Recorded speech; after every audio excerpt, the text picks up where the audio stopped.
ప్రభునందు ప్రియమైన దేవుని బిడ్డలందరికీ శుభాభివందనాలు తెలియజేస్తున్నాను. ఆయుష్ ఆరోగ్యాన్ని ఇచ్చి మీకు ఈ ఉదయకాలంలో ప్రభుని స్తుతించే భాగ్యాన్ని దయచేసిన దేవునికి స్తోత్రం కలుగును గాక. మీ విరోధులందరూ ఎదురాటకును కాదనుటకును వీలు కాని వాక్కును జ్ఞానమును నేను మీకు అనుగ్రహించును. లూకా సువార్త 21వ అధ్యాయము 15వ వచనం.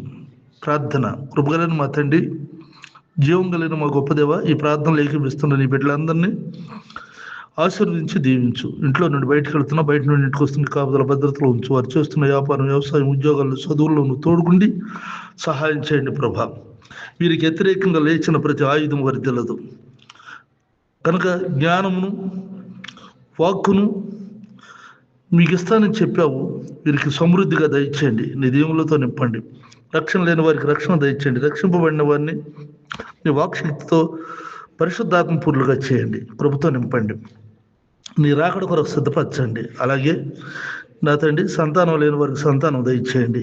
అదేవిధంగా వివాహాలు కావాల్సిన బిడ్డలకు మంచి సంబంధాలు సమకూర్చి సిద్ధపరచండి. ఉద్యోగాలు కావాల్సిన వారికి ఉద్యోగాలు దయచేయండి. తండ్రి, నీ కృపలో వర్ధిల్ల చేయండి. నా దేశాన్ని రక్షించండి. నా తోటి సేవకులైనటువంటి వారు ఆయా స్థలాల్లో చేస్తున్న పరిచర్యలను దీవించండి ప్రభా. ఈ యొక్క ఉదయకాలంలో నిన్ను స్తుతిస్తూ ఉన్నాం.